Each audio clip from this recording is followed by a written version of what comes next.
Se le hizo la punción a la paciente en 5 o 10 minutos y se fue a su casa. Ahorita está haciendo el mercado. Y nosotros ya tenemos el diagnóstico citológico. No ha pasado ni 10 minutos, lo hemos coloreado en 10 minutos, hemos ido al microscopio y en 15 minutos tenemos su diagnóstico. Citomorfología, la utilidad de la citología, pero hay que conocer los detalles citomorfológicos, hay que conocer las características normales y luego interpretar las alteraciones que podemos ver a nivel celular. Fíjense qué importante. Carcinoma papilar de tiroides. Fíjense con acercamientos, las células parecen más apiñadas, más agrupadas. Fíjense, hay pequeñas proyecciones papiliformes, hay grupos, nidos celulares. La cromatina es más pálida a pesar de todo. Yo les había dicho que generalmente cuando hay malignidad hay hipercromacia, ¿verdad? Hay núcleos hipercromáticos, más oscuros. Pero hay entidades como el carcinoma papilar donde ocurre lo contrario. Los núcleos se vuelven más pálidos. Se dispersa la cromatina y se aglomera alrededor de la membrana nuclear, formando los núcleos de cromatina pálida, llamados núcleos vacíos. Fíjense, la cromatina es pálida y inclusive el centro de algunos núcleos se vuelve vacío, lo que se denomina pseudoinclusión intranuclear. Una imaginación de citoplasma sobre el núcleo le da como un núcleo perforado, un núcleo vacío o con una perforación nuclear. Es un detalle morfológico importantísimo para el diagnóstico de carcinoma papilar. Fíjense, hay alteraciones en los tamaños y las formas. Pleomorfismo. Aquí no va a haber mucha hipercromacia porque el carcinoma papilar es un tipo especial de carcinoma, muy distinto a otros carcinomas, en donde la cromatina es dispersa y encontramos pseudoinclusiones intranucleares. Este es otro carcinoma papilar, pero es de variante oxifílica. Fíjense la combinación del carcinoma, pero tiene morfología de célula oxifílica. Ahí tiene. Bien. En base a esta introducción, vamos a ver algunos detalles de las características celulares. Yo creo que es muy bonito ver lo que realmente hacemos en la práctica y que no les estamos contando un cuento, no venimos a repetir el libro porque sería absurdo, ¿verdad? Yo creo que no vale la pena para ustedes venirles a repetir el libro que ustedes van a leer igual para las presentaciones interactivas. El Robbins es un libro excelente de patología, pero se lo tienen que saber de memoria. Uno tiene que exponer bien. Si saben Robbins, debe ser por bien servido. Deberían leer otro libro más, pero suficiente. Es un buen libro, ¿no? Pero estoy bien actualizado. Pero el compromiso de los profesores es no solamente, bueno, un poco de la teoría del Robbins, sino darle su experiencia. Yo he hecho cerca de 25.000 funciones aspirativas de tiroides desde el año 95. Entonces, experiencia de tiroides, por eso les presento muchas láminas, pero no solo tiroides. Yo soy aspirativa de glándulas salivales, de ganglio linfático, de mama, extendido citológico cervicovaginal, todo lo que es citología. Para mí siempre fue como un hobby dentro de la patología dedicarme a la citopatología. Obviamente no solamente de pan vive el hombre, dice, ¿no? Entonces también hago patología quirúrgica, patología pulmonar, patología renal, endocrina y patología general, por supuesto. Entonces uno tiene que ver histología y citología. Y como les digo, ustedes que van a salir de médicos generales van a tener que ver siempre con una citología. Va a llegar a su puesto de salud un paciente con un absceso que lo van a tener que drenar.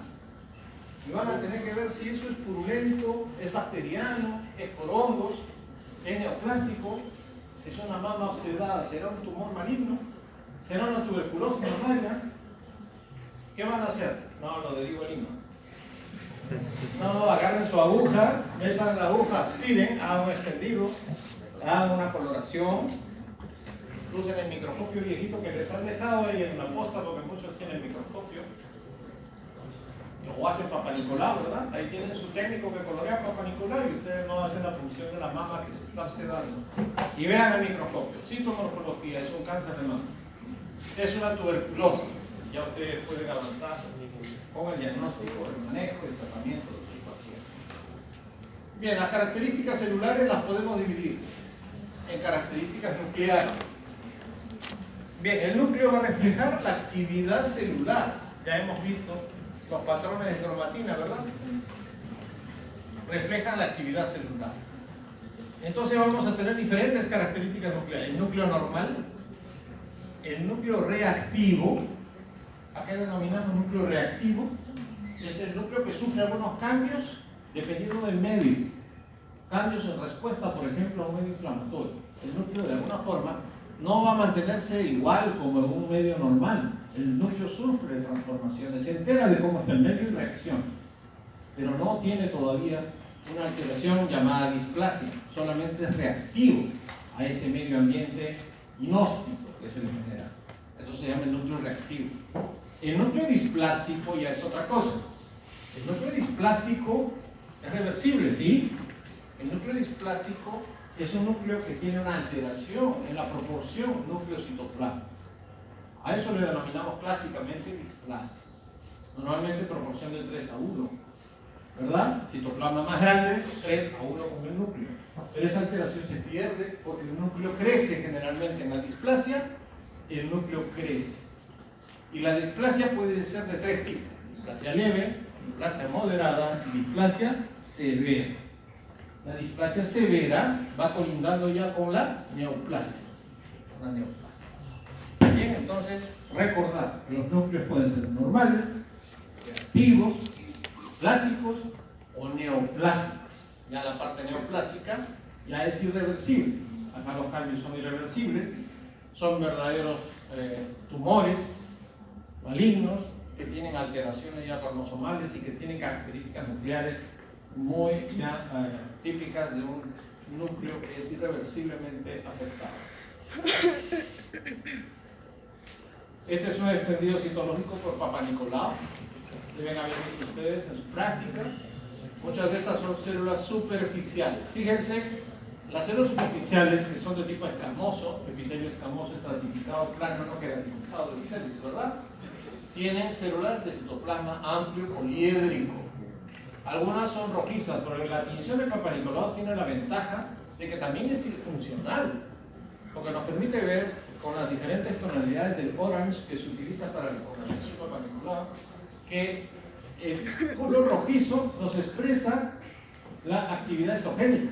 Mientras más rojo sea, más estrógeno tiene. O sea, los extendidos de una niña, de una adolescente, va a ser más rojizo que azul. Los extendidos de una viejita, de una abuelita, van a ser todos azules. Casi no hay estrógeno. Sin embargo, si tenemos una paciente de una edad ya más o menos avanzada y tiene un extendido rojizo, ojo, pensar, esta paciente está haciendo un hiperestrogenismo. O vaya a ser que tenga un tumor de ovario, ¿verdad? Y es importante entonces Papanicolau también desde el punto de vista funcional. Entonces es una coloración importantísima. Gran contribución de George Papanicolau, el que inventó el Papanicolau, patólogo, que creó un sistema para identificar precozmente el cáncer cérvico vaginal. Él lo que hizo fue obtener muestras de secreción vaginal de muchas pacientes, examinarlas coloreadas al microscopio y empezó a identificar cambios, alteraciones morfológicas, citomorfología, las displasias y los cambios atípicos celulares que posteriormente se correlacionaron con los carcinomas del cuello uterino. Trabajó conjuntamente con colegas ginecólogos. Otro de los que contribuyó mucho fue el doctor Aire, así como el aire, pero con Y, no con I latina, sino con Y, Aire. El doctor Aire fue importante ginecólogo que participó también junto con el doctor Papanicolau. Él inventó un instrumento, en vez de tomar la muestra de la secreción vaginal nomás, él dijo, no, mejor vamos a tomar la muestra directamente del cuello uterino. Con una paletita de madera, se conoce como la paleta de aire. Esa paleta ingresa a través de la vagina hacia el cuello uterino y toma la muestra de ahí y se extiende en la nave. Eso contribuyó muchísimo porque ya no había una contaminación de la muestra y las muestras eran mucho más precisas del orificio cérvico-vaginal, especialmente en la zona de transformación, ¿verdad? De la transformación escamocolumnar, en la zona donde generalmente ocurren las neoplasias del perímetro. Hoy en día ya no se utiliza la paleta de aire, bueno, se sigue utilizando en muchas postas. Se utiliza el citocepillo, el citobrus, ¿no? Que permite tomar buenas muestras no solo del exocervix, sino también del endocervix.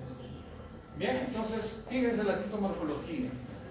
Los núcleos regulares, redonditos, los citoplasmas amplios, bordes bien definidos, preservación celular. Normal.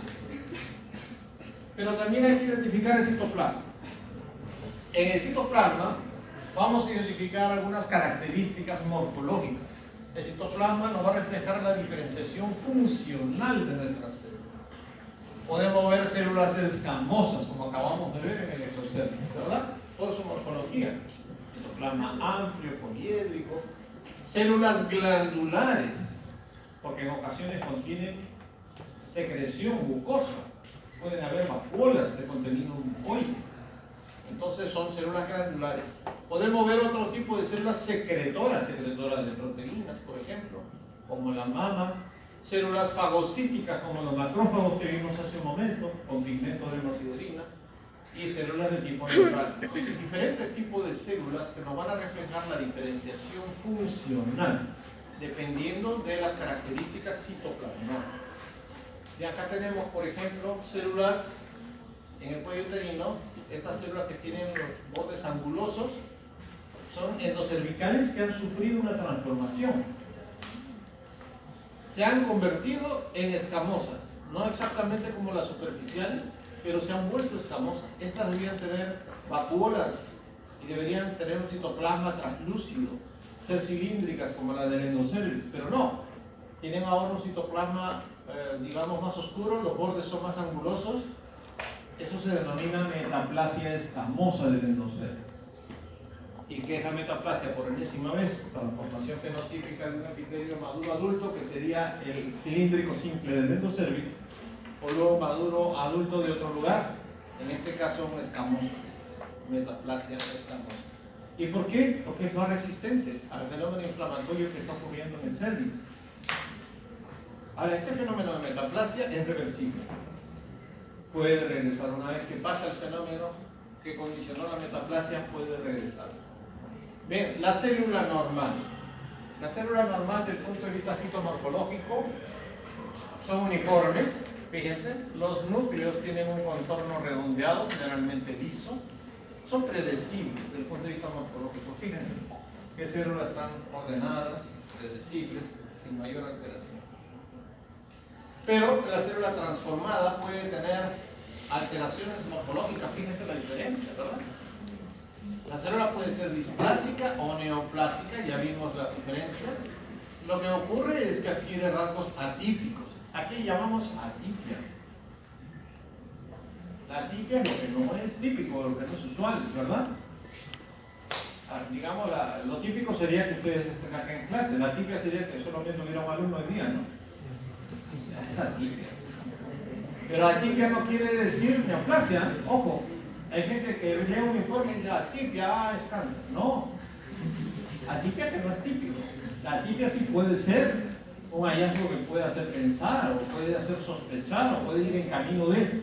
Pero no, atipia es un término utilizado en citología, en citomorfología, para denominar las alteraciones morfológicas que no son normales. Son totalmente distintas al extendido normal que vimos a un momento. Los núcleos se vuelven más irregulares, fíjense este núcleo irregular. Hay variabilidad en el tamaño, fíjense unos grandes, otros pequeños. Yo tenía un maestro de patología que fue profesor de San Marcos, el doctor Jesús Navarrete, que falleció hace unos años. El doctor Jesús Navarrete tenía una manera de explicar muy bien, muy adecuada la atipia. Él era muy aficionado a la historia y también muy aficionado a la cultura incaica, a nuestros ancestros, a los incas, a las culturas preincas. Entonces nos hablaba de cuándo era una célula típica y cuándo era atípica, o cuándo un tejido también era típico y cuándo era atípico. Y nos ponía de ejemplo los muros incaicos. Ustedes han visto los muros incas, han ido a Cusco, han visto en Machu Picchu los muros. No cabe un alfiler, ¿verdad?, entre piedra y piedra, pero hay piedras muy grandes y hay piedras pequeñas, y todas las encajan adecuadamente en un solo tejido. Sin embargo, esa alteración morfológica del muro incaico es justamente lo que vemos nosotros como irregularidad o atipia morfológica. Y además vemos también un incremento en la relación núcleo-citoplasma. Fíjense, este núcleo es demasiado grande y lo que queda de citoplasma, proporcionalmente, comparen con una célula normal, este núcleo tiene una alteración, un incremento de la relación núcleo-citoplasma. La morfología ya es impredecible. Entonces estamos viendo alteración del patrón citomorfológico normal. El núcleo. Bien, en el núcleo, para la citología, el núcleo es esencial para el diagnóstico. Nosotros siempre que hacemos diagnóstico de tumores, de neoplasias, nos basamos en el núcleo. Es lo más importante, esencial. El núcleo se encarga de dirigir la biosíntesis celular, por lo tanto va a reflejar cómo está la célula, el estado de salud de la célula. Se basa en las características nucleares. Todas las alteraciones genéticas secundarias a una transformación neoplásica van a estar ahí expresados en ese núcleo. Todo lo que ustedes leen en sus libros, mecanismos mediadores, genes alterados, están acá, en el núcleo, una célula neoplásica. Este núcleo tiene una fina cubierta de membrana nuclear de contorno regular en condiciones normales y que en la transformación displásica o hacia neoplasia se va a ver alterado.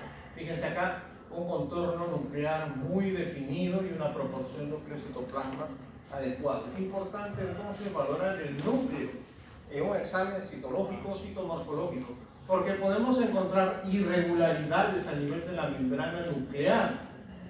Esto es un indicador de displasia y finalmente de neoplasia, las irregularidades en el contorno. Fíjense este contorno nuclear, casi en coma, ¿verdad? Ya no es redondeado, es irregular, este también. El núcleo es la casa citogenética, contiene los elementos de síntesis y replicación de las células. Importantísimo, porque acá vamos a encontrar la distribución de la cromatina en el núcleo y vamos a identificar en condiciones normales si la cromatina está relajada o expandida, como estas células, y tiene un aspecto granular fino o tiene un aspecto grueso en las alteraciones celulares genéticas. Bien, también en la enfermedad se va a producir un aspecto de cromatina en grumos. Fíjense, la cromatina es grumosa, además es oscura, es hipercromática. Puede unirse a la membrana nuclear dando lugar a marginación y engrosamiento de la membrana nuclear. La célula neoplásica generalmente es irregular y heterogénea y tiene lo que se denomina la paracromatina. La paracromatina es eucromatina, que está implicada en la síntesis del ARN, que le da un aspecto de espacios claros en medio de la cromatina oscura. Ven que tiene unos espacios claros. Esa es la denominada paracromatina. Y el núcleo así se denomina núcleo vesiculoso. Finalmente, la hipercromasia. Ya les había mencionado hace un momento la hipercromasia, los núcleos muy oscuros, hipercromáticos. La hipercromasia nuclear. Generalmente duplicación o incremento anormal del contenido nuclear de DNA. También aumento de las proteínas ácidas distintas a las histonas dentro de estos núcleos alterados, que van a dar una mayor afinidad quintorial y una coloración más oscura de los núcleos. Y en general, un aumento del tamaño global, citoplasma y núcleo. Esas son todas las alteraciones que incluso van a encontrar en los extendidos presencia de núcleos fragmentados y algunos núcleos en división, figuras mitóticas. Y muchas veces en la neoplasia maligna encontramos mitosis atípicas o denominadas mitosis anormales. La mitosis normal es aquella que, recuerdan ustedes, presenta las fases clásicas, ¿verdad? Que son generalmente bipolares, ¿no? Tiene dos polos. En cambio, las mitosis atípicas pueden ser tripolares, tetrapolares, mitosis explosivas en roseta, diferentes tipos de alteraciones citomorfológicas. Bien, en el núcleo entonces encontramos a veces vacuolización que puede ser en procesos inflamatorios o por radioterapia. Y las inclusiones y pseudoinclusiones nucleares. Fíjense, ¿se acuerdan que vimos en tiroides? Aquí tienen un núcleo con una inclusión intranuclear. Es una vacuola intranuclear producto de una invaginación citoplasmática. Este tumor, siendo un carcinoma, tiene una cromatina pálida, pero hay marginación de la cromatina alrededor de la membrana nuclear. Fíjense, y hay algunos nucleolos visibles. ¿Ven? Nucleolos. Y sobre todo esta vacuola que es característica. El nucleolo puede ser pignótico cuando es oscuro, cuando la célula muere, la cromatina se agrega, se ve un núcleo muy oscuro y pequeño en forma de punto de tinta, le llaman así, ¿no? Y finalmente la cariorexis es la disolución del núcleo pignótico. Acá tenemos el nucleolo ahora. ¿Sí? Fíjense, esta célula grande tiene dos núcleos y tiene dos nucleolos rojizos grandes. Estos no son núcleos, son nucleolos, fíjense. Ahí está la famosa célula de Reed-Sternberg, una célula que hace el diagnóstico de una enfermedad que se llama la enfermedad de Hodgkin. Es un linfoma de Hodgkin. Esta es la célula diagnóstica. Con esta célula se hace el diagnóstico. La célula de Reed-Sternberg. Y por citomorfología es una célula grande. Miren, fíjense, comparen con los linfocitos al costado. Es muy grande, tiene varias micras. Tiene generalmente dos núcleos en espejo que tienen núcleos prominentes. Lea esa imagen, ¿no? ¿Qué parece? Parecen dos ojos, ¿no? La célula de Reed-Sternberg, gracias a dos investigadores, Dorothy Reed y el doctor Carl Sternberg, que describieron esta célula en el linfoma de Hodgkin. Esta célula lleva el nombre de ambos. Son dos médicos, Reed-Sternberg. Es un nombre compuesto. El componente del nucleolo es mucho menos significativo que el ADN, sin embargo, puede indicar la función sintética de la célula, la actividad celular. El alto contenido en los nucleolos hace que se tiñan de rojo, por las proteínas que puede contener este nucleolo, y se va a diferenciar de los cromocentros porque tienen un ribete liso y redondeado. Los cromocentros no son lisos. Los cromocentros son los denominados falsos nucleolos, acuérdense, que son agregados irregulares, pero se tiñen de azul, no de rojo como los nucleolos. La función de la síntesis celular entonces se va a reflejar por la presencia de múltiples nucleolos. ¿Ya? Entonces las células neoplásicas van a tener muchas veces muchos nucleolos o nucleolos muy prominentes, como estos de aquí por ejemplo. Sin embargo, no basta ver nucleolos prominentes para decir que esto es neoplásico. Es una característica. Lo importante es ver todos los demás detalles. Sin embargo, los nucleolos prominentes son también parte del diagnóstico de la alteración citomorfológica. El citoplasma. El citoplasma puede también verse reflejado en la función celular. Bien, el citoplasma de la célula nos va a permitir identificar el origen de la célula. ¿De dónde viene? Por ejemplo, si son de las superficies serosas, si son células mucinosas, escamosas o fagocíticas. Aquí tenemos, por ejemplo, un extendido con células peritoneales, pero están conteniendo algunos polimorfos nucleares entre ellas, ¿no?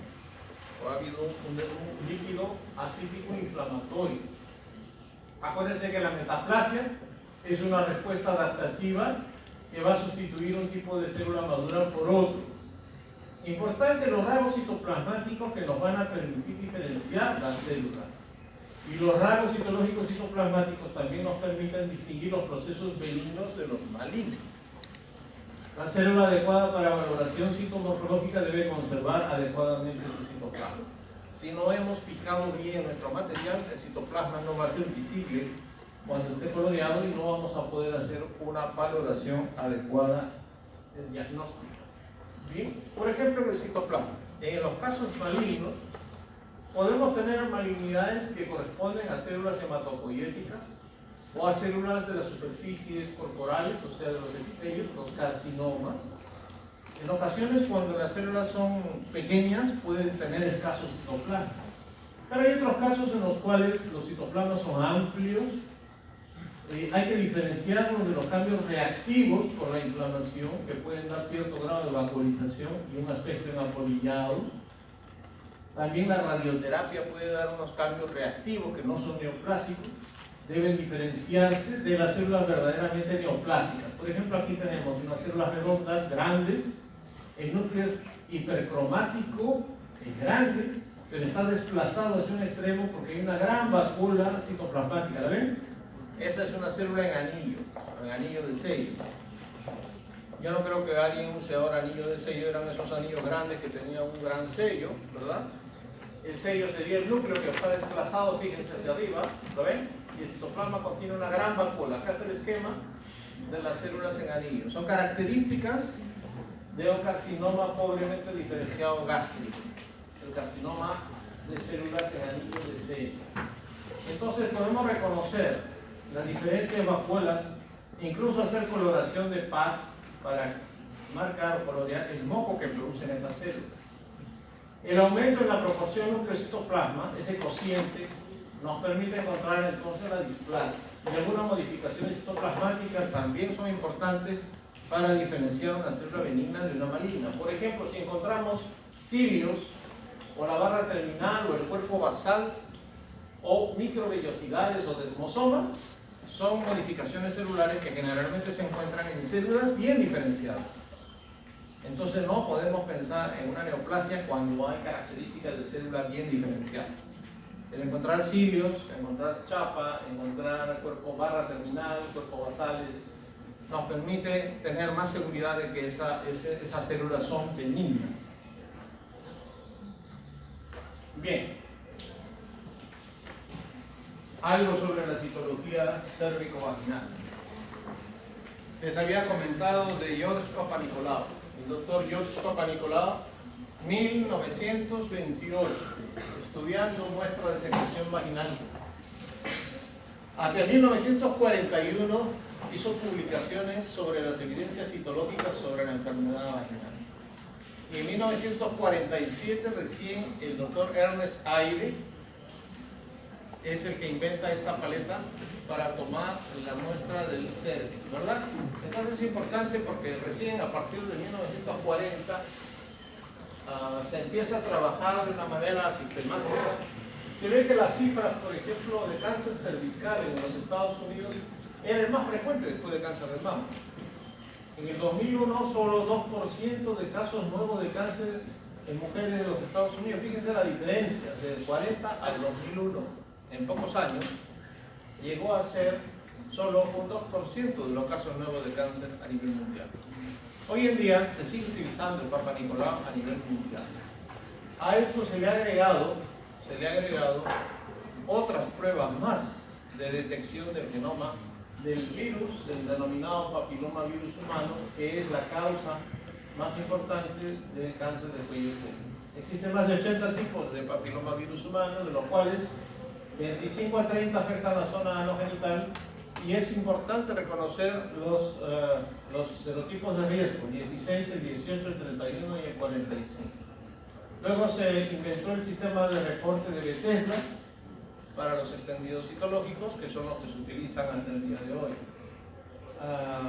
El año 2011 tuvimos un congreso internacional en el Sheraton, congreso de citopatología. Vinieron ponentes de citopatología de todo el mundo, de Europa, de América Latina, y vinieron a presentar sus experiencias en citología exfoliativa, cérvico-vaginal, cáncer de cuello uterino. Y había gente de Canadá, de Francia, de España, de Inglaterra y otros países que tenían pues realidades que eran mucho mejores que las nuestras, evidentemente porque tienen mucho más recursos. Pero todos hablaban de la utilidad del Papanicolaou y cómo el Papanicolaou llegó a reducir el cáncer de cuello uterino en su población. En Canadá, por ejemplo, más del 90%, si no el 100% de ustedes tienen estudios de Papanicolaou. Entonces se hace Papanicolaou masivo, todas las poblaciones. En Europa las cifras también pasan del 80%, 80, 90%, si no es toda la población que se hace estudio de Papanicolaou. En nuestro país no llegamos al 20%. Imagínense la diferencia. Hoy en día, gracias a las vacunas inventadas contra el virus, el papilomavirus de riesgo, ya nos presentaron en esa época, fíjense, 2011, ya nos presentaron los avances en los resultados de protección de su población gracias al uso de las vacunas para el papilomavirus humano. Y sus cifras de cáncer de cuello uterino están casi prácticamente en cero. Porque ya todas las niñas están inmunizadas contra los serotipos de riesgo del papilomavirus humano. Es obligatorio, a los 10 años, vacunar a las niñas contra el papilomavirus humano. Los programas actuales a nivel nacional ya están incluyendo la inmunización, ¿verdad? Pero eso no hace que no sigan utilizando el Papa Nicolau. Se sigue utilizando. Se toman muestras para Papa Nicolau. Ahora se hace citología en base líquida, que son el citocepillo, se coloca en un medio líquido, ya no se extiende la lámina. Ese medio líquido se centrifuga y se concentran las células en un solo punto y se coloca en una lámina. Y luego lo podemos colorear y ver y vemos las células con un detalle magnífico, sin ninguna alteración. Incluso le liberas todo el fondo inflamatorio, la sangre y ves las células nítidas y tienes un detalle sintomatológico excelente. Claro, no todos los hospitales tienen esa citocentrífuga ni la técnica, pero a la larga el futuro es de ustedes. Ustedes son los que van a trabajar con las inmunizaciones, con la citocentrífuga, con el citocepillo, con la captura híbrida, ¿verdad? Captura de genes, los análisis de PPH. Pero acuérdense siempre de su historia, ¿no? La citología cérvico-vaginal empezó porque hubieron grandes hombres científicos dedicados, curiosos, que se dedicaron a ver si podían ayudar y contribuir de esa manera con un espíritu de investigación los hallazgos psicomorfológicos de una alteración de una neoplasia que después contribuyó a salvar millones y millones de vidas. Millones y millones de vidas. Una técnica Papa Nicolau es una técnica muy fácil de hacer y muy barata. Y en nuestro mundo no llegamos a ser más del 20% de la población, la cobertura es bajísima. Y tampoco se hace con calidad, porque no toda la gente está entrenada adecuadamente para hacer el Papa Nicolau. Bien, la toma de muestra, el citocientífico. Lo importante es que tomemos la muestra en la zona cérvico, en la unión cérvico, endocervical y exocervical. Bien, las células van a tener respuestas adaptativas al estrés y a los estímulos nocivos. Esos son términos que ustedes tienen que acostumbrarse a ver y que lo vamos a ver repetidamente. Son adaptaciones funcionales y estructurales que son reversibles muchas veces a los cambios fisiológicos y a ciertos estímulos patológicos. Por ejemplo, el aumento de tamaño, denominado hipertrofia. Hay órganos que pueden aumentar mucho de tamaño. Yo recuerdo hace unos años tuvimos hipertrofia de glándulas mamarias operadas en una paciente. Cada mama pesaba cerca de 8 o 9 kilos. Hipertrofia mamarias. Imagina cómo estaría esa pobre paciente.